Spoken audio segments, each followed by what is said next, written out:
마태복음 11장 28절로부터 30절 말씀까지 다같이 합독하겠습니다. 수고하고 무거운 짐진 자들아 다 내게로 오라. 내가 너희를 쉬게 하리라. 나는 마음이 온유하고 겸손하니 나의 멍에를 메고 내게 배우라. 그리하면 너희 마음이 쉼을 얻으리니 이는 내 멍에는 쉽고 내 짐은 가벼움이라 하십니다. 아멘. 오늘 우리가 건강한 관계를 위해서 배우게 될 하나의 주제, 그것은 친절입니다. 친절이라고 하는 단어의 사전적 의미는 대하는 태도가 매우 친근하고 다정함입니다. 대하는 태도가 매우 친근하고 다정할 때 우리는 그것을 친절하다라고 그렇게 이야기를 합니다. 사람은 어떤 존재인가? 관계 속에서 행복을 누리는 존재입니다. 그럼에도 불구하고 우리가 살아가고 있는 현실은 사람 때문에 웃기도 하지만 사람 때문에 적지 않은 상처를 받으며 살아갑니다. 관계라고 하는 것이 얼마나 간단하지 않는 것인가 하는 것을 우리는 살면서 살아갈수록 더 경험하게 되어집니다. 조금만 더 우리가 성숙할 수 있다고 하면 더 깊은 행복을 누리는 그런 관계 속으로 들어갈 수 있을 것인데, 우리가 조금 성숙하지 못한 그것이 행복을 위해서 서로 만나고 기쁨을 위해서 서로 만났음에도 불구하고 상처를 주고받으며 서로를 힘겹게 만드는 우리의 관계로 또한 나아갈 수도 있는 것을 우리는 볼 수 있습니다. 곧 하나님이 기뻐하시는 성숙한 인간관계라고 하는 것은 그냥 저절로 이루어지는 것이 결코 아니다라는 것입니다. 정말로 좋게 지내고 싶고 정말 잘 지내고 싶고 서로의 관계 속에서 정말 행복하기를 원한다고 하면 우리가 일정한 부분에 관한 성숙함을 훈련받을 수 있어야 된다라는 것입니다.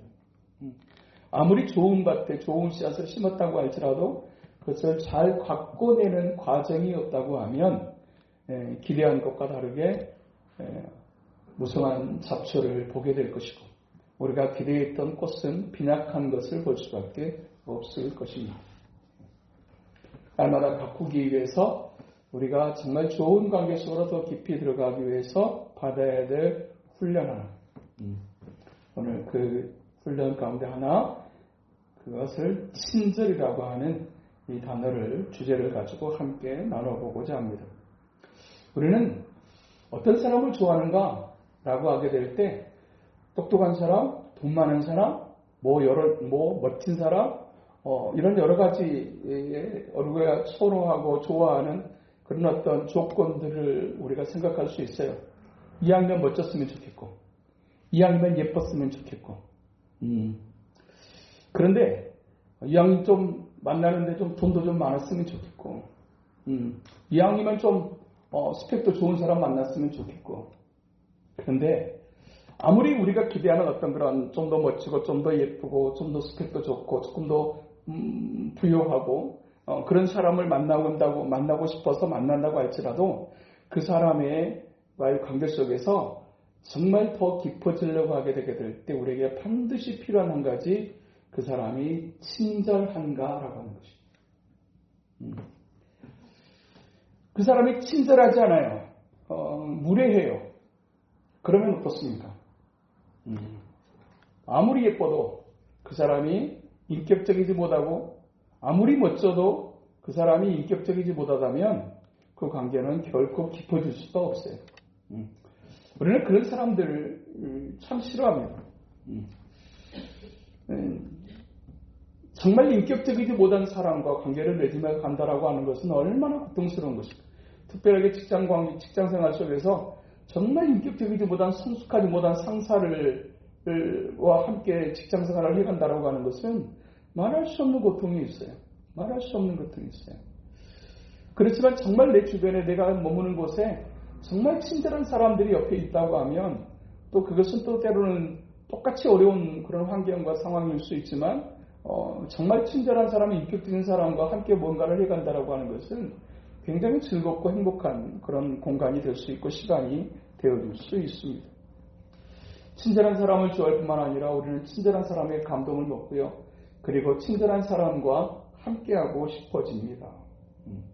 나도 역시 누군가가 내게로 가까이 오는 그런 사람이 되기 위해 우리가 갖춰야 될 훈련 하나, 그것은 친절한 사람이 되는 겁니다. 나도 친절한 사람을 좋아하듯이 누군가가 나를 좋아하게 하려고 하면 내가 어떤 사람이 되어야 된다? 친절한 사람이 되어야 돼요.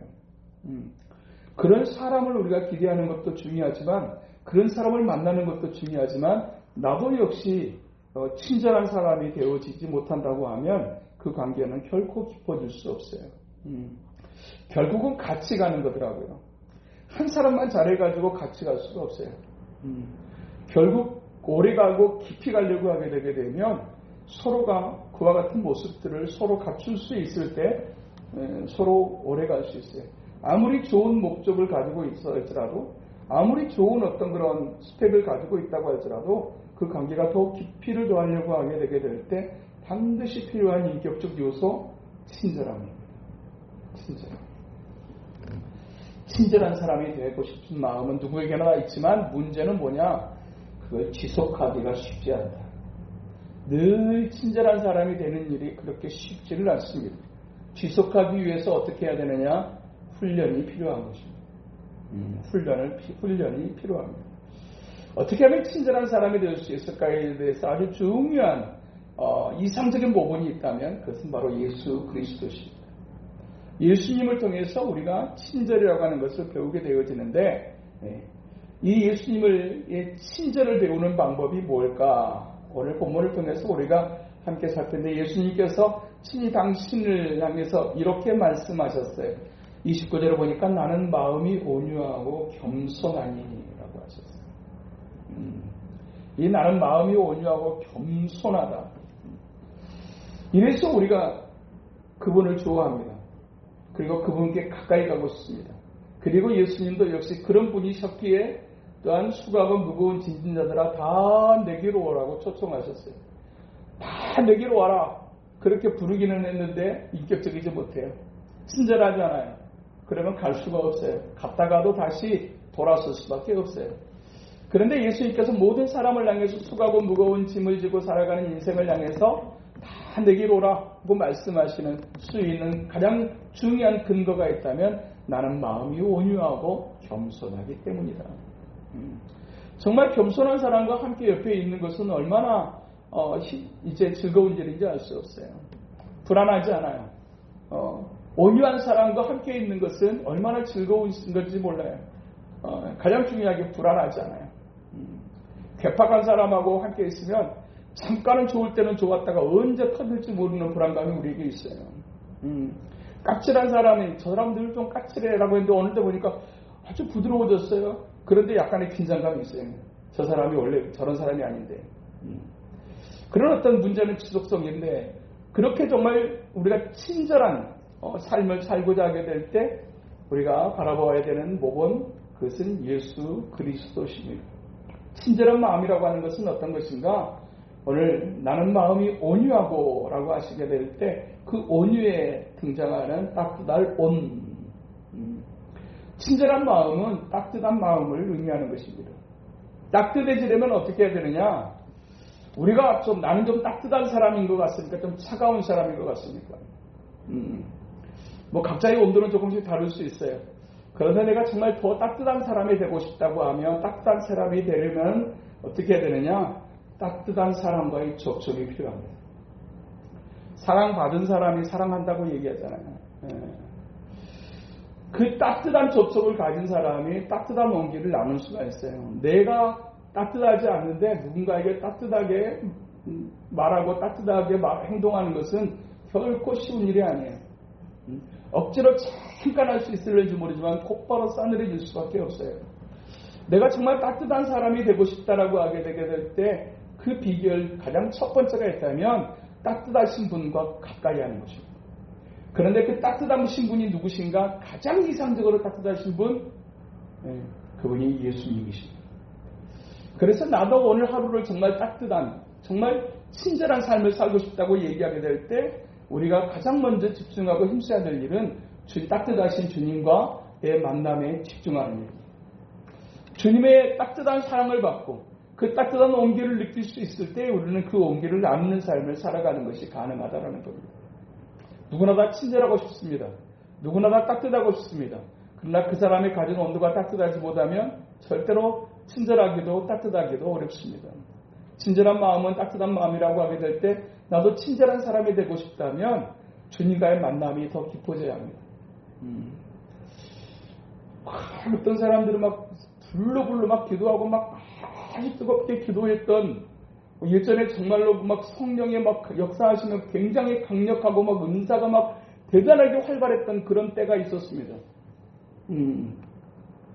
기도 원장 같으신, 정말 기도 많이 하시는 권사님 같으신, 정말 기도 많이 하시는 어떤 집사님 같으신, 그러면서 은사도 아주 굉장히 아주 그냥 활발한 어떤 은사를 가지고 막 그냥 아주 힘있게 기도하시고 막 영혼들을 막 이끌어내셨던 그런 분들이 계셨습니다.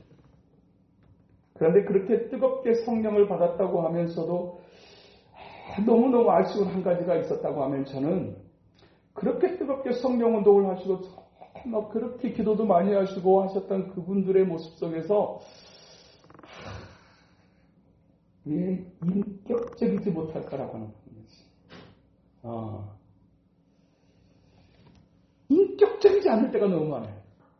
성령의 역사하심이 때로는 강하게 역사하실 때도 있어요. 그렇지만 성령의 역사하심의 가장 근본적인 모습은 저는 인격이라고 생각합니다. 인격적. 근데 예전에 그렇게 은사를 많이 받으시고 그렇게 막 강력한 성령 운동을 하셨던 사모님이나 권사님이나 집사님들의 모습을 보면 그게 빠져있는 경우들이 참 많아요. 그렇게 강력한 어떤 그런 기도를 하시고 강력한 은혜를 받았다고 하시는 어떤 목사님에게도 역시 그런 인격적이지 못한 모습들을 보게 될 때가 너무 마음이 아파요. 그렇게 말씀도 잘하시는 것 같고 힘있게 막 아주 굉장히 파워풀한 설교도 하시고 그리고 막 그냥 진짜 병든 자에게 손을 얹으면 막 병든 것이 막 치유되어지는 그런 역사까지도 꿰뚫어 보는 어떤 그런 투시의 막 그런 은사까지도 가지고 계신 목사님, 사모님, 권사님 막 그런 분들. 근데 따로 사적으로 만나서 그냥 공공연한 장소는 아닐 수도 있어요. 거기서는 그냥 그럴듯한 어떤 그런 인격적인 모습을 보이기도 하세요. 그런데 딱 뒤로 가고 사적인 몸으로 딱 돌아서게 되게 되면 그게 깜짝깜짝 놀라게 할 때가 있단 말이죠. 그냥 목사님이 그냥 막 너무 그냥 부목사님을 다루는 걸 보면 어떻게 하나님의 영이 충만하신 분이 저럴 수 있어요. 부목사님들 막 조인트를 까버려요. 그렇게 막 기도 열심히 하시는 사모님이나 어떤 그런 집사님이나 권사님이 말씀하시는 걸 사적으로 들어보게 되면 얼마나 거칠고 무서운지 그래도 그렇게 말하면 안 되는 거 아닌가 싶은 생각이 드는 그런 표현들을 하시는 그런 모습들이 너무 아쉬워. 저게 정말 인격적인 부분까지 딱 함께 겨추어졌다고 하면 얼마나 더 멋지고 예쁘게 아름답게 사역이 이루어질까라는 생각을 해요. 그래서 은혜 받기를 삼하고 마구 다가갔다가 상처받고 돌아서신 분들이 적지 않게 많이 있어요. 그런 비인격적인 모습. 강한 것, 때로는 강한 것도 필요해요. 그런데 근본적인 따뜻함을 느낄 수 없는 차가운 강함이 때로는 은혜 받기를 원해서 사모하면서 막 나갔다가 막 상처를 입고 나중에는 체념하시더라고요. 그냥 그것은 우리가 감수를 해야 될 것 같아 라는 식으로 그냥 가시더라고요. 어떤 부목사님을 봐도 그렇고 어떤 집사님을 봐도 그렇고 막 그렇게 상처 입은 말씀으로 그래도 받은 은혜가 있어가지고 막 그냥 그렇게 헌신을 하시는데 너무 아쉽고 너무 안타까운 거죠. 주님의 마음, 친절한 그 마음의 가장 첫 번째 모습은 따뜻함입니다.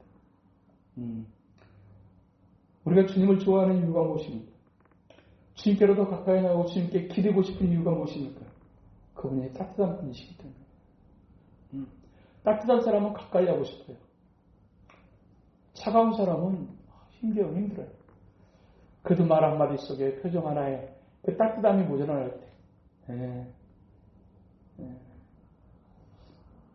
특별하게 이제 리더십을 발휘할 위치에 있는 사람에게 있어서 정말 필요한 요소 하나가 있다면 바로 이 친절함이 아닐까, 따뜻한 마음이 아닐까 라는 생각을 하게 되어지는 것입니다. 또 한 가지 친절하다는 마음은 예수님의 모습 속에서 보게 되어지는 것은 부드러움입니다. 때로는 바람처럼 강하게 역사하실 때도 있어요. 불처럼 강하게 역사하실 때도 있어요. 그러나 하나님의 성령의 역사하심은 강하고 급한 바람 같은 역사하심 가운데서도 하실 수 있지만 때로는 엘리야에게 아주 세미한 음성으로 들려주시듯이 그런 부드럽게 말씀하시는 하나님의 역사하심이 성령의 역사하심이고 예수님의 모습이셨다. 나는 마음이 온유하고 나는 마음이 따뜻하고 부드럽다라고 말씀하세요. 주님의 은혜를 받고 주님의 은사를 받았다고 하게 되면 이 부드러움도 이 따뜻함도 함께 받아줘야 될 것 같은데 그렇지 못한 경우들이 적지 않게 있어서 왜 그렇게 막 사람들이 막 모여들었던 기도원이 지금 사람이 없습니다. 그렇게 불로 막 뜨겁게 기도했던 사람들이 기도원을 찾아가지 않습니다. 왜 그럴까요? 거기서 받은 은혜도 있지만 거기서 받은 상처도 적지 않게 있거든요. 정말 인격적이지 못하게 막 증거하시는 목사님들, 사모님들, 또 기도원 원장님들 막 기도해 준다고 막 붙잡아 놓고 그냥 때로는 너무너무나 때로는 힘들게 하는 그런 경우들이 적지 않게 있는 것을 볼 수 있어요. 근본적으로 주님의 영은 따뜻합니다. 근본적으로 주님의 영은 부드럽습니다. 부드러운 거예요. 우리가 젠틀하다. 저 사람 참 젠틀하다고 얘기할 때 굉장히 신사적이다. 그리고 또 거기에다가 우리가 생각하는 이미지는 멋지다인데 사실은 진짜 젠틀은 그런 의미가 아니고 이 진짜 젠틀하다라는 말은 사람을 향해서 대할 때 함부로 대하지 않는다라는 특징이 있습니다. 그런 경우를 우리가 젠틀하다고 얘기합니다. 키 크고 멋지다고 그 사람이 젠틀하다 외적으로 그렇게 얘기할 수도 있어요. 그렇지만 근본적인 측면에서의 젠틀은 그것은 사람을 함부로 대하지 않는 예수님의 그 젠틀함이 무엇이었습니까?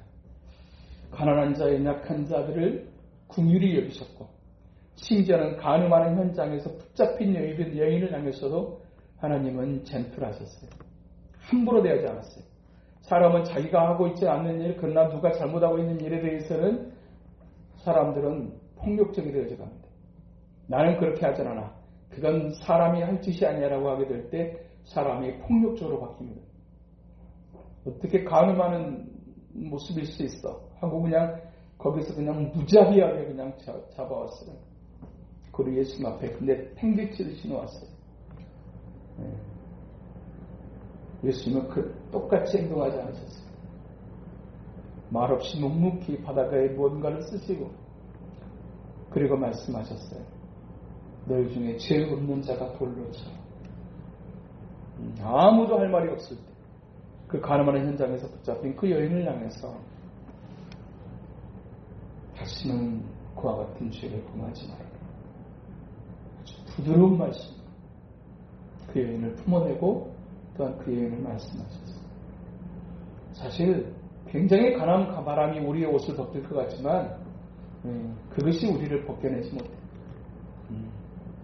부드러움이 따뜻함이. 우리가 주님의 강력한 은혜를 받아서 변화된 사람이기보다는 주님의 그 따뜻한 은혜가 주님의 그 부드럽게 나를 대해주시는 그 은혜가 사실 우리를 변화시켰어요. 그리고 우리가 뭔가를 또 하나님을 기쁘시 하는 삶을 살아야 되겠다라고 하는 그와 같은 어떤 그런 동기부여를 또 의욕을 갖게 했던 것 사실은 그것이 바로 어떤 강력한 은혜가 아니라 부드럽고 따뜻한 하나님의 은혜를 경험했을 때 그와 같은 일들이 일어날 수 있어요. 친절한 사람은 어떤 사람인가? 부드럽고 따뜻한 사람. 동시에 오늘 본문에 보니까 겸손한 사람이었어요. 친절한 마음은 겸손한 마음이에요. 친절은 어디서 나오느냐? 겸손에서 나와요. 겸손해서. 주님의 사랑이 그 사랑 아닙니까? 우리가 스스로 하나님의 사랑을 받을 만한 자격이 없다고, 우리가 하나님의 사랑을 받을 만한 자격이 없음을 우리는 수없이 느껴요. 그럼에도 불구하고 다가와 주시고, 그럼에도 불구하고 우리의 모습으로 낮아주셔서 우리를 그렇게 품어주시는 그 사랑이 주님의 사랑이었고, 그 사랑 때문에 우리가 하나님의 기뻐하시는 길을 함께 가겠다라고 그렇게 자원하고 결심할 수 있게 됐다라고 하는 사실입니다. 친절한 마음, 어떤 멋짐이 아니고 따뜻하고 부드럽고 겸손하고. 친절은 겸손한 사람이 하는 거예요.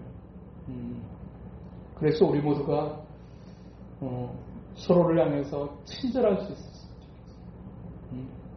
서로를 향해서 좀 더 인격적.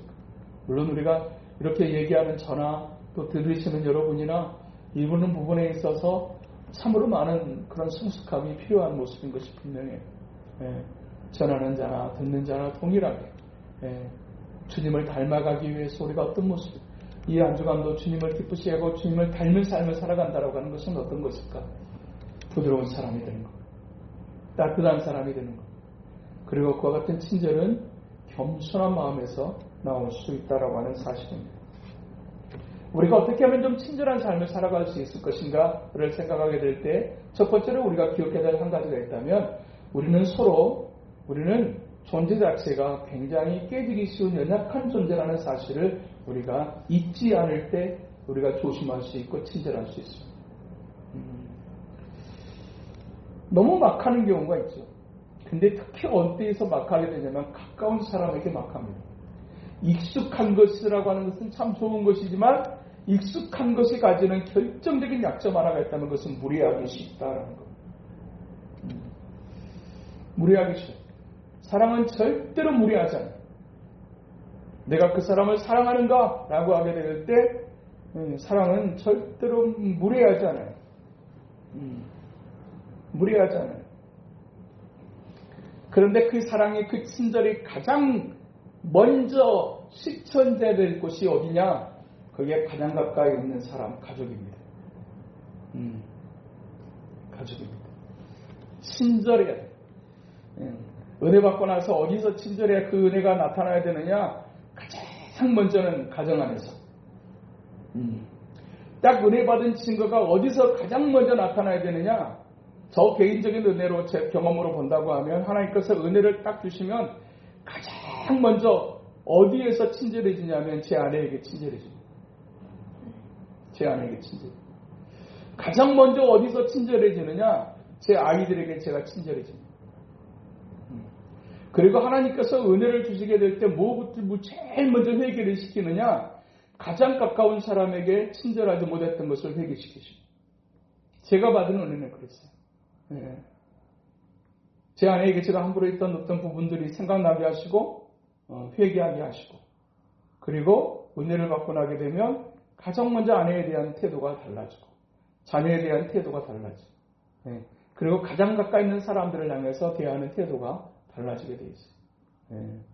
조금 더 따뜻하게, 조금 더 말하고, 조금 더 부드럽게 말하게 되고, 좀 더 친절해질 수 있고.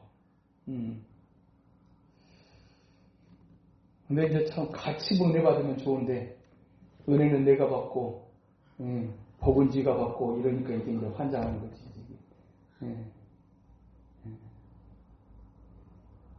그러나 우리가 이 공동체 안에서라, 우리가 하나님의 은혜 아래 정말 푹 잠기는 공동체가 되게 해주십시오. 우리가 하나님 앞에 예배할 때마다, 기도할 때마다, 찬양할 때마다 그 하나님의 성령의 역사하심과 운행하심에 가득하게 해주십시오. 이것을 우리가 한 가지를 기도하는 것은, 적어도 다른 데서는 우리가 그 따뜻함을 느낄 수 없어도 교회 안에서는 따뜻함을 느낄 수 있어야 돼요. 서로를 향해서 따뜻하고 부드러운 말과 표정들이, 행동들이 나타날 수 있다고 하면, 여기야말로 수고하고 무거운 짐진 자들아 다 내게로 오라, 내가 너희를 쉬게 하리라고 말씀하셨던 그 쉼의 공간이 저는 교회 공동체여야 한다고 믿습니다. 그리고 다음에 넥스트 자리가 가정이에요. 저는 증성적인 은혜는 바로 그런 것이라고 생각합니다. 제일 안타깝고 이해할 수 없는 속상한 얘기 중에 하나가 뭐냐면 목사님의 자녀들의 상처를 입고 목사님의 자녀들이 교회를 안 나가고 목사님의 자녀들이 방황한다는 얘기를 들을 때 그때 정말 마음이 너무너무 힘들고 아파요. 어떻게 가장 은혜를 끼칠 수 있는 위치에 있으시고 또 그와 같은 은혜로운 말씀을 증거하시는 사역을 하시는 분의 자녀들이 상처를 입을 수 있을까? 실질적으로 그런 자녀들이 너무 목사님들이 저는 이제 아무래도 목사님들을 주로 만나니까 목사님들의 가정에 관한 이야기를 또 목회에 관한 이야기들을 가장 많이 듣게 돼요. 그런데 충격적인 사실은 그 목사님의 자녀들 가운데 방황하는 자녀들이 적지 않게 많다는 거예요. 목사님의 자녀들 가운데 엄마 때문에 아빠 때문에 상처를 입고 심지어는 교회도 안 나와버린대요. 어릴 때는 그냥 할 수 없이 끌려서 나왔다가 딱 이제 20살 넘고 나이가 딱 먹어서 이제 하게 되게 되면 교회를 안 가버리네요. 얼마나 힘드실까라는 생각이 들어요. 물론 그 원인이 전적으로 부모에게만 있다고 말할 수는 없어요. 부모가 이랬으니까 자녀가 이런다. 이게 꼭 그런 원칙이 그런 원리가 꼭 대입되어지지는 않아요. 그래서 정말 장담해서는 안 되는 게 자식 문제인 것 같아요. 그렇지만 근본적인 측면에서 우리가 받은 은혜가 분명하게 아래로 흘러가고 주변으로 흘러간다는 측면에서 본다고 하면 정말 은혜가 정말 더 깊이 있는 어떤 은혜들은 어떤 모습일까를 생각을 하게 되게 될 때 그건 참 마음 아픈 현상이 아닐까라는 생각을 하게 되는 것입니다. 가장 가까이 가까울수록 예의를 지키죠. 사랑은 결코 무례하지 않습니다. 가까울수록 함부로 말하기가 쉽습니다. 근데 가까울수록 예의를 지켜야 합니다. 가까울수록. 이 예의라는 말이 그런 뜻이래요. 원래 예의라고 하는 이 단어가 궁중에 사는 사람들이 왕 앞에서 지키는 예법을 가리키는 말, 이게 예의래요. 궁중에 사는 사람들이 왕 앞에서 지키는 예법. 이게 예의. 우리가 하나님을 왕으로 모시는 사람으로서 우리가 서로에 대해서 예의를 잘 지켜낼 수 있는 것, 무례하지 않는 것. 우리가 누군가를 우리를 향해서 무례하다고 느끼게 될 때 갖는 그 모멸감은 우리가 경험해 본 사람만이 아는 그 힘듦이 있어요. 있어요. 친절한 것, 이것이 교회 안에 가장 먼저 가득해야 되고 서로를 향해서 가득해야 되고 그리고 우리가 그 친절을 심을 수 있다고 하면 그래서 친절은 씨앗이라는 말도 있어요. 오늘 내가 베푼 이 친절이 언젠가 싹을 틔우게 될 때가 있다라는 얘기. 언젠가 뭐 예화를 했던 어떤 아주 늙은 한 할머니가 가구 매장에 비가 오는데 그냥 그 앞에서 그냥 이렇게 비를 간신히 피하고 이렇게 있더랍니다.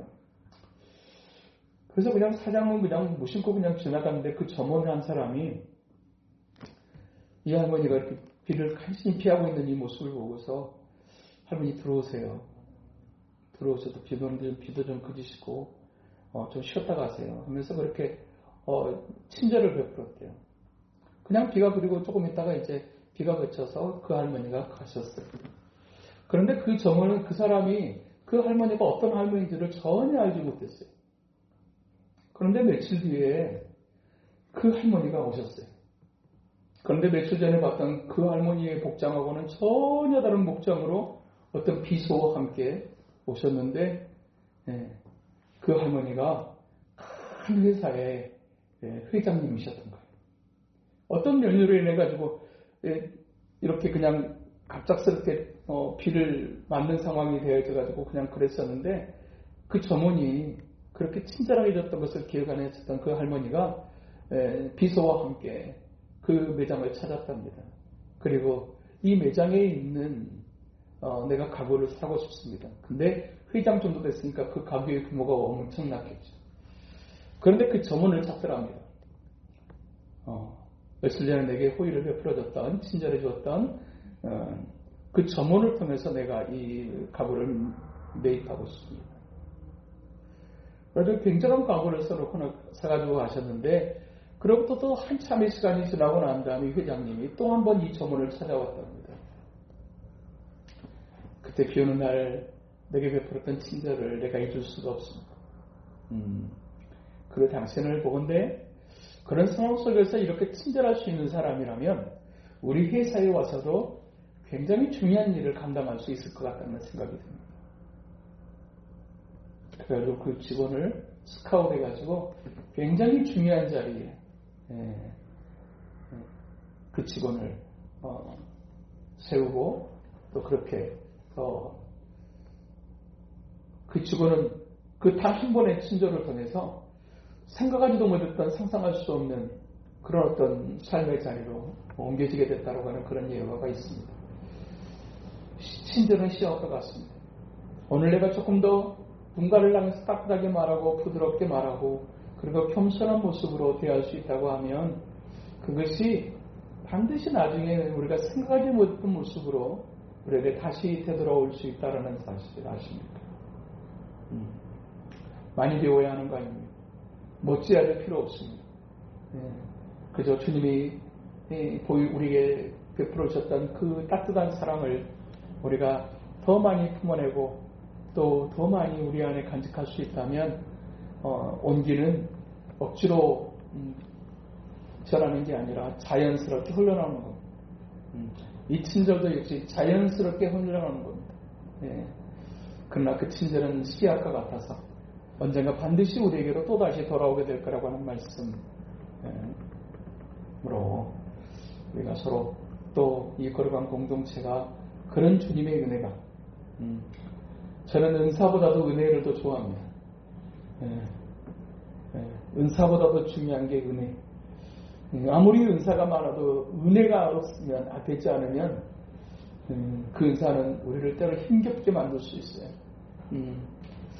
하나님 아버지 앞에서 이렇게 또 새로운 한 해를 시작하고 또 이렇게 거룩한 공동체로서 또 이제 나아가게 되게 될 때 우리 안에 이 친절함이 또 친절케 하시는 이 하나님의 성령의 역사가 은혜가 우리 가운데 더욱 가득해서 어떤 것이라도 하나님의 기뻐하시는 모습으로 반응하고 또 영혼을 품어낼 수 있는 거룩한 공동체 하나님의 사람들 될 수 있게 되기를 주님의 이름으로 축복합니다. 하나님 아버지 감사합니다. 나는 마음이 온유하고 겸손하니 나의 멍에를 들고 내게 배우라고 말씀하신 하나님, 주님의 이 친절을 또한 잘 배울 수 있는 우리가 될 수 있도록 또 그렇게 변화되어지는 우리가 될 수 있도록 2020년도 한 해에도 더 많은 은혜를 구합니다. 하나님의 기뻐하시는 그 모습으로 또한 친절한 삶을 향해 나아가는 우리가 될 수만 있도록 하나님 도와주시옵소서. 예수님 이름으로 기도합니다.